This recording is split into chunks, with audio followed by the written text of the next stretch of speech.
Hello my dear friends, हम आज बात करते हैं आज के हुए बीएड परीक्षा में पूछे गए प्रश्न। आइए बात करते हैं। पहला आज का प्रश्न है, समान नागरिक संहिता से संबंधित अनुच्छेद कौन सा है? समान नागरिक संहिता से संबंधित अनुच्छेद 44 है। अनुच्छेद 44 समान नागरिक संहिता से संबंधित है, जबकि अनुच्छेद 48 कृषि और पशुपालन से संबंधित है। कृषि और पशुपालन से संबंधित है। वहीं पर अनुच्छेद 35 भाग 3 के उपबंधों को प्रभावी करने के लिए विधान बनाता है। किसके लिए? भाग 3 के लिए विधान बनाने का अधिकार देता है। किसको देता है? केंद्र सरकार को देता है। क्या राज्य सरकार इसमें संशोधन कर सकती है, इसके लिए विधान बना सकती है? जी नहीं। भाग 3 संविधान के किसी भी भाग में, भाग 3 ही नहीं, संविधान के किसी भी भाग में राज्य सरकार या राज्य सरकारों को उसमें ना विधान बनाने का अधिकार है, ना ही संशोधन करने का अधिकार है। यह अधिकार केवल केंद्र सरकार को दिया जाता है। वहीं पर अनुच्छेद 51 अंतर्राष्ट्रीय शांति और सुरक्षा से संबंधित है। अनुच्छेद 51 अंतर्राष्ट्रीय शांति और सुरक्षा से संबंधित है। अगला प्रश्न है, वर्तमान राष्ट्रपति द्रौपदी मुर्मू पूर्व में किस राज्य या उपराज्य के राज्यपाल थीं? उत्तर है झारखंड। झारखंड की ये 9वीं राज्यपाल थीं। मतलब जब से झारखंड बना है तब से अब तक जितने राज्यपाल हुए उनमें राष्ट्रपति द्रौपदी मुर्मू झारखंड की 9वीं राज्यपाल थीं। द्रौपदी मुर्मू राष्ट्रपति बनने वाली पहली महिला हैं जो कि अनुसूचित जनजातियों के क्षेत्र से आई हैं। राष्ट्रपति मुर्मू के बारे में एक बात तथ्य और भी है कि ये भारत में जन्म लेने वाली ऐसी महिला हैं जब भारत एकदम स्वतंत्र था, अर्थात स्वतंत्र भारत में जन्म लेने वाली पहली महिला राष्ट्रपति हैं। अगला प्रश्न, एकल नागरिकता का प्रावधान किस देश से लिया गया है? एकल नागरिकता का प्रावधान भारत के इंग्लैंड देश से लिया गया है। एक्चुअली जब ब्रिटिश वालों का भारत पे शासन था तो वो एक छत्र राज्य चलाते थे और सभी के लिए, मतलब पूरे भारतवासियों के लिए सिर्फ एक ही प्रावधान लागू करते थे। इसी तरह उन्होंने जब इसे छोड़ा तो जो संविधान बनाया गया, जो संविधान वाले थे, जो संविधान निर्माता थे, उन्होंने इंग्लैंड के जब संविधान को खंगाला तो उन्होंने पाया कि जो इंग्लैंड के नागरिक हैं उनके सभी के साथ अलग व्यवहार या एक तरीके का समान व्यवहार किया जाता है। वहां अमीर गरीब, ऊंच नीच, जात पात, इनका भेदभाव नहीं किया जाता है। सभी के साथ एक समान व्यवहार किया जाता है। यही भारत में था, परंतु भारत में अंग्रेजों को अपने लाभ के लिए कुछ उच्च वर्ण या अमीर व्यक्तियों को अलग श्रेष्ठता दी जाती थी। अगला प्रश्न, मौलिक कर्तव्य किस देश से लिए गए हैं? मौलिक कर्तव्य रूस देश से लिए गए हैं। दरअसल हुआ क्या था कि 42वें संविधान संशोधन के द्वारा 1976 में जो 42वां संविधान संशोधन हुआ था, इसके तहत मौलिक कर्तव्य को जोड़ा गया। परंतु मौलिक कर्तव्य को जोड़ने के लिए किसी ने सिफारिश की थी। उस व्यक्ति का नाम है सरदार स्वर्ण सिंह। उन्हीं के आधार पर एक समिति बनाई गई थी जिसका नाम था सरदार स्वर्ण सिंह समिति। अर्थात सरदार स्वर्ण सिंह समिति के सिफारिश पर 42वें संविधान संशोधन अधिनियम 1976 द्वारा मौलिक कर्तव्य को देश के संविधान में जोड़ा गया और इसे 1976 से ही लागू कर दिया गया। अगला प्रश्न, उत्तर प्रदेश मुख्यमंत्री किस विधानसभा से हैं? उत्तर प्रदेश मुख्यमंत्री जो मुख्यमंत्री होते हैं, जो प्रधानमंत्री होते हैं, यह सांसद होते हैं, और जो मुख्यमंत्री होते हैं ये विधायक होते हैं। जो मुख्यमंत्री हैं ये गोरखपुर शहरी क्षेत्र से विधानसभा चुनाव जीतकर आए थे। कहां से? गोरखपुर शहरी विधानसभा से चुनाव जीतकर मुख्यमंत्री के पद पर आसीन हुए हैं। मुख्यमंत्री आदित्यनाथ योगी का पूरा नाम है अजय मोहन सिंह बिष्ट। पूरा नाम अजय मोहन सिंह बिष्ट। अजय मोहन सिंह बिष्ट। माननीय श्री मुख्यमंत्री आदित्यनाथ योगी जी का पूरा नाम अजय मोहन सिंह बिष्ट है। ये गोरखपुर शहरी क्षेत्र से विधानसभा चुनाव लड़कर मुख्यमंत्री के पद पर आसीन हुए। अगला प्रश्न, कैबिनेट कानून मंत्री कौन हैं? उत्तर है अर्जुन राम मेघवाल। अर्जुन राम मेघवाल वर्तमान में कैबिनेट के कानून मंत्री हैं। कैबिनेट कानून मंत्री जहां पर आए, समझ लेना कि यहाँ पर बात संसद की हो रही है, यहाँ बात संसद की हो रही है या फिर केंद्र सरकार की हो रही है, ना कि राज्य सरकार की। क्योंकि अगर राज्य सरकार का पूछेगा तो स्पेसिफिक पूछेगा कि किस राज्य का कानून मंत्री कौन है। यहाँ पर पूछ रहा है कैबिनेट कानून मंत्री कौन है, तो उत्तर होगा अर्जुन राम मेघवाल।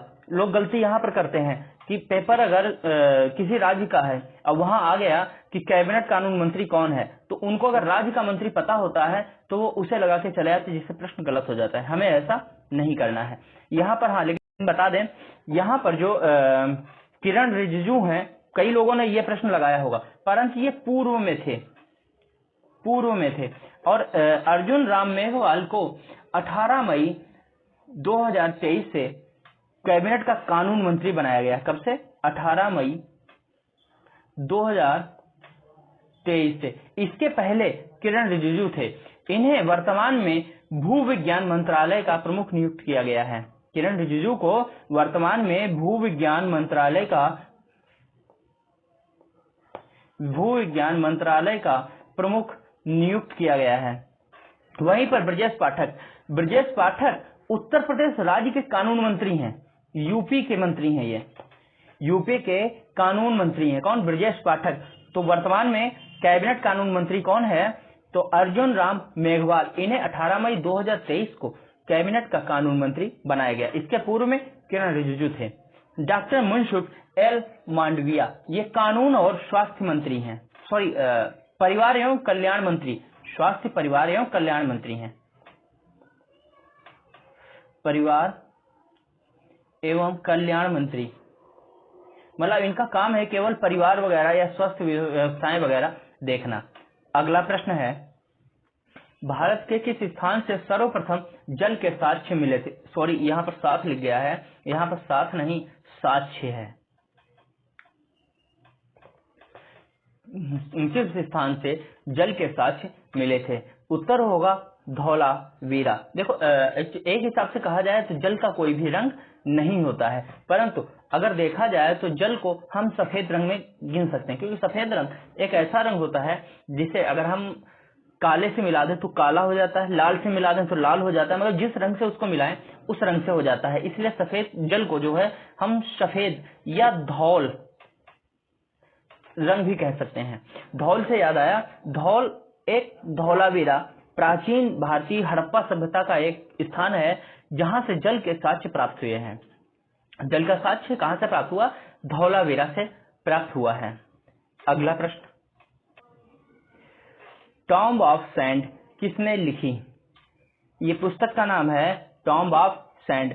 इसे लिखने वाली गीतांजलि श्री ने लिखा। किसने लिखा है? गीतांजलि श्री ने इसे, परंतु इन्होंने इसे टॉम्ब ऑफ सैंड के रूप में ना लिखकर रेत समाधि के रूप में लिखा है। किस रूप में? रेत समाधि के रूप में लिखा है। यह पहली ऐसी पुस्तक है जिसे अंतरराष्ट्रीय बुकर पुरस्कार से सम्मानित किया गया है। कौन से? टॉम्ब ऑफ सैंड या फिर रेत समाधि, इसे अंतरराष्ट्रीय बुकर पुरस्कार से सम्मानित किया गया है। परंतु टॉम्ब ऑफ सैंड के रूप में इसका मतलब अंग्रेजी में अनुवाद या इसका कन्वर्जन अंग्रेजी में डेजी रॉकवेल द्वारा किया गया है। किसके द्वारा? डेजी रॉकवेल के द्वारा किया गया है। हाँ, एक बात याद रखना यहाँ पर जरूरी, कह रहा है कि टॉम्ब ऑफ सैंड किसने लिखी, ना कि ये पूछ रहा है कि रेत समाधि का अंग्रेजी अनुवाद किसने किया। ये नहीं पूछ रहा है, ये पूछ रहा है टॉम्ब ऑफ सैंड किसने लिखी। तो उत्तर होगा गीतांजलि श्री द्वारा लिखी गई। अगर यहाँ पर यह पूछता कि टॉम्ब ऑफ सैंड या फिर रेत समाधि का अंग्रेजी अनुवाद टॉम्ब ऑफ सैंड किसके द्वारा किया गया, तो उत्तर होता डेजी रॉकवेल के द्वारा। समझ गए आप लोग। अगला प्रश्न है, खेलो इंडिया यूथ गेम का आयोजन किस वर्ष हुआ था? उत्तर है 2018 में खेलो इंडिया यूथ गेम का आयोजन माननीय श्री प्रधानमंत्री नरेंद्र मोदी द्वारा किया गया। इनका उद्देश्य था कि भारत में खेल को और आगे ले जाना, यूथों को प्रोत्साहित करना। इसके लिए एक धनराशि भी मुहैया कराई जाती थी कि जो लोग इसके लिए ट्रेनिंग कर रहे हैं या अंतरराष्ट्रीय या राष्ट्रीय स्तर पर या राज्य स्तर पर जो खेलना चाहते हैं, जो खिलाड़ी बनना चाहते हैं या जो खिलाड़ी हैं और ट्रेनिंग कर रहे हैं, ऐसे व्यक्तियों को कुछ वार्षिक और मासिक वेतन भी मुहैया या मतलब अपने आप को डेवलप करने के लिए सुविधा के तौर पर उन्हें कुछ रुपए भी मुहैया कराया जाता था। गेम खेलो इंडिया यूथ गेम का आयोजन 2018 में सिर्फ इसी उद्देश्य से किया गया था और इसके लिए एक स्लोगन था, खेलो इंडिया मतलब खेले इंडिया बढ़े इंडिया। अगला प्रश्न, हिंदू पत्रिका का प्रकाशन किस वर्ष हुआ था?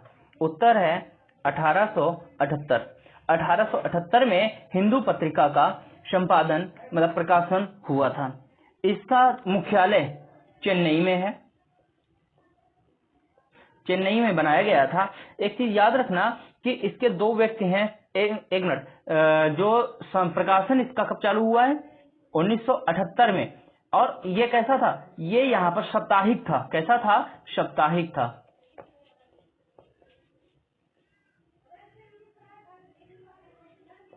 जो हिंदू पत्रिका 1878 में चालू हुई थी या प्रकाशित हुई थी, यह साप्ताहिक पत्रिका थी, अर्थात 7 दिनों में एक बार पत्रिका प्रकाशित होती थी। परंतु 1889 में इसे दैनिक पत्रिका के रूप में कर दिया गया। किस रूप में? दैनिक पत्रिका के रूप में कर दिया गया। साथ ही साथ इसे द हिंदू के रूप में लाया गया। किस रूप में लाया गया? द हिंदू। हिंदू पत्रिका को 1889 में बदलकर द हिंदू कर दिया गया और यह 1889 से ही दैनिक पत्रिका बन गई, जबकि इसके पहले साप्ताहिक पत्रिका थी। इसका प्रकाशन 1878 में हुआ था। इसका प्रकाशन करने वाले एन रवि थे। कौन थे? एन रवि। प्रकाशक इसके कौन थे?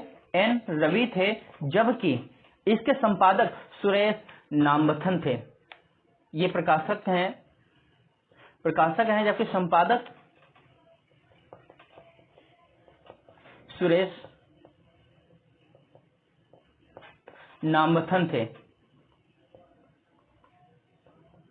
एक चीज याद रखना, सुरेश नामवथन को कई बार एग्जाम में पूछा जा चुका है कि हिंदू पत्रिका का प्रकाशन संपादक कौन था? उत्तर होगा सुरेश नामवथन। अब आने की संभावना प्रकाशक की है। देखो, प्रकाशन पूछ लिया गया कि किस वर्ष किया गया? 1878 में प्रकाशन किया गया। अब संपादक भी पूछ चुका है, प्रकाशन भी पूछ चुका है। अब बारी है कि इसका प्रकाशक कौन है। याद रखना, एन रवि हिंदू पत्रिका के प्रकाशक हैं। अगला प्रश्न, लो भैया आ जाओ, शुरू करते हैं रामायण। रामायण में श्रुति कीर्ति किसकी पत्नी थी? उत्तर होगा शत्रुघ्न। शत्रुघ्न की पत्नी का नाम क्या था? श्रुति कीर्ति। अब शत्रुघ्न कौन था? शत्रुघ्न राम के सबसे छोटे भाई थे। राम के सबसे छोटे भाई थे, अर्थात राजा जनक के पुत्र थे। राम के पिता दशरथ थे। शत्रुघ्न दशरथ के छोटे पुत्र थे। अब श्रुति कीर्ति कौन थी? आपको याद होगा कि जब राम का विवाह हुआ था तो साथ में इनके चारों भाइयों का विवाह हुआ था। तो उनमें जो श्रुति कीर्ति थी वो शत्रुघ्न की पत्नी बनी थी। श्रुति कीर्ति सीता की चचेरी बहन और राजा जनक के भाई कुशध्वज की बेटी थी। किसकी बेटी थी? कुशध्वज की बेटी थी।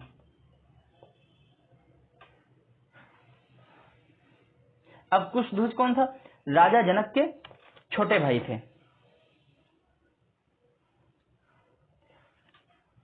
अब याद रहेगा ना कि रामायण में जो श्रुति कीर्ति थी ये शत्रुघ्न की पत्नी थी। शत्रुघ्न कौन था? राम के छोटे भाई या दशरथ का छोटा पुत्र था। श्रुतकीर्ति कौन थी? श्रुतकीर्ति राजा जनक के छोटे भाई कुशध्वज की बेटी थी, जिनका विवाह शत्रुघ्न के साथ हुआ था। चलो आगे चलते, अगला प्रश्न है, चलो ये महाभारत करते हैं। प्रश्न है, श्रीमद् भागवत गीता महाभारत के किस पर्व से लिया गया है? यहाँ पर पर्व की बात हो रही है। याद है, पूरा महाभारत जो लिखा गया है ये कुल 18 पर्वों में लिखा गया है। कितने पर्वों में लिखा गया है? 18 पर्वों में लिखा गया। यहाँ पर 18 पर्व तो हम नहीं समझा सकते, हम महाभारत के लिए एक अलग से टॉपिक डालेंगे जिसमें हम आपको उसके बारे में पूरी डिटेल देंगे। यहाँ पर बात करते हैं कि श्रीमद् भागवत गीता किस पर्व से लिया गया? श्रीमद् भागवत गीता महाभारत के भीष्म पर्व से लिया गया है। भीष्म पर्व को महाभारत का छठा पर्व भी बोलते हैं। महाभारत का छठा पर्व कौन सा है? भीष्म पर्व। और भीष्म पर्व से ही श्रीमद् भागवत गीता को लिया गया है। अगला प्रश्न, भारत चीन को कौन सी रेखा विभाजित करती है? देखो यहाँ पर दिया है मैकमोहन, डूरंड और रेड क्लिफ। रेड क्लिफ रेखा भारत और पाक के मध्य है। किसके किसके? भारत प्लस पाकिस्तान के मध्य है, जबकि डूरंड रेखा अफगान और पाकिस्तान के मध्य है। अफगान और पाक के मध्य है। साथ ही साथ इसे और भी देखा जा सकता है कि डूरंड रेखा भारत और अफगान के मध्य की भी सीमा रेखा है। अगर आए तो भारत और अफगान की मध्य सीमा रेखा कौन सी होगी? डूरंड रेखा होगी। अब बचा मैकमोहन रेखा। हमारे पड़ोसी देशों में चीन, अफगानिस्तान और पाकिस्तान ही है जिनके लिए एक विशेष रूप से रेखाएं निर्धारित की गई हैं। ये उत्तरी क्षेत्र में स्थित हैं, इसलिए इन 3 रेखाओं के बारे में अधिक पूछा जाता है। मैकमोहन रेखा चीन को भारत से अलग करती है। चीन को भारत से मैकमोहन रेखा अलग करती है। अगला प्रश्न देखो, इसे इस तरह से भी याद कर सकते हैं। मैकमोहन रेखा है, डूरंड है, रेड क्लिफ है। रेड मतलब लाल होता है, ठीक, मतलब भारत का लाल कौन है? पाकिस्तान, मतलब छोटा देश है। किससे विभाजित होकर बना है? भारत से। इसलिए क्या हुआ? भारत का एक छोटा सा हिस्सा या भारत की संतान मान लो, इसलिए क्या बोल सकते हैं कि भारत का लाल अर्थात रेड क्लिफ रेखा। डूरंड अर्थात टूटा हुआ डंडा, टूटे हुए डंडे को तोड़ दो, देखो उसके 2-3 आकृतियां बन जाती हैं। तो डूरंड है 3 देशों को अलग करती हैं, 3 देशों के मध्य सीमा रेखा बनाती है। पहला पाकिस्तान अफगानिस्तान, दूसरा अफगानिस्तान और भारत। इसलिए डूरंड रेखा किससे संबंधित है? इससे। अब बचा मैकमोहन रेखा, जो भारत में अधिकतर जो बाजार है चाइना का बाजार है, इसलिए हम बोल सकते हैं कि चाइना मैक बाय इंडिया। क्यों? जो भारत की विशेष कैपिटा है या अर्थव्यवस्था है अधिकतर भारत से जाती है, इसलिए जो चीन का निर्माण हो रहा है तो उसमें हमारा भारत देश बहुत सहयोग कर रहा है, क्योंकि हमारे भारत देश एक बहुत बड़ा बाजार है जहां पर अधिकतर देखो, आप भी जिस भी चीज से पढ़ रहे होंगे वो भी आपके पास चाइना का ही होगा। आपने खरीदा तो क्या ये कैपिटा भारत के पास रहा? नहीं, भारत को उसका कुछ ही हिस्सा मिलता है, बाकी सब चीन को वापस चला जाता है। तो भारत को कौन विभाजित बना रहा है? मैक मतलब बनाना होता है, तो कौन बना रहा है? भारत बना रहा है। तो भारत किसे बना रहा है? चीन को बना रहा है। तो भारत चीन की मध्य रेखा मैकमोहन, डूरंड अर्थात टूटा हुआ डंडा जिसकी 2-3 आकृतियां, किसके किसके मध्य? पाकिस्तान अफगान या अफगान और भारत। रेड क्लिफ छोटा सा हिस्सा या छोटा सा बच्चा अर्थात लाल रेड, तो कौन होगा? भारत और पाकिस्तान। समझ गए? चलो अगला प्रश्न, भारत की सबसे गहरी नदी कौन सी है? गोदावरी, ब्रह्मपुत्र, नर्मदा, गंगा। इनमें से ब्रह्मपुत्र सबसे गहरी नदी है। क्यों? इसका एक सबसे महत्वपूर्ण कारण है कि जब ये मानसरोवर के पास से निकलकर अरुणाचल प्रदेश होते हुए जब बंगाल की खाड़ी में गिरती है तो यह सिर्फ पहाड़ियों से होते हुए आती, अब पहाड़ियों से होते हुए क्या सीधे भूमि स्थल होके आती है? नहीं, पहाड़ियों से जब आती है तो ये दर्रों के द्वारा होके भारत में बहती हुई आती है। अन्य जितनी नदियां हैं ये दर्रों के द्वारा ना आकर सीधे मैदानी भाग में उतरती हैं, इसलिए ये अधिक गहरी नहीं होती। हाँ, अगर ब्रह्मपुत्र के बाद अगर बोला जाए तो फिर नर्मदा नदी होगी। नर्मदा नदी ब्रह्मपुत्र के बाद गहरी नदी है। याद रहे, जितनी भी नदियां मतलब उल्टी दिशा में बहती हैं वो सभी नदियां गहरी होती हैं, परंतु ऊंचाई भी बहुत महत्वपूर्ण रखती है। ब्रह्मपुत्र नर्मदा नदी से बहुत अधिक ऊंचाई से नीचे आती है और ये दर्रे के द्वारा होकर बहती है। अब पहले से दर्रा है, अब नदी आ रही तो वो तो और दर्रे को गहरान करती हुई निकलती है, इसलिए सबसे अधिक गहरी नदी कौन सी है?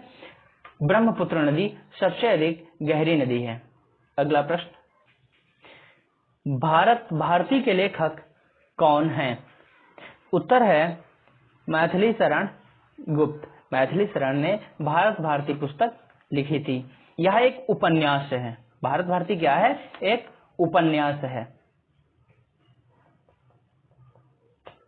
अगला प्रश्न, हाल ही में गणतंत्र दिवस के अवसर पर किस देश के राष्ट्रपति ने भारत का दौरा किया था?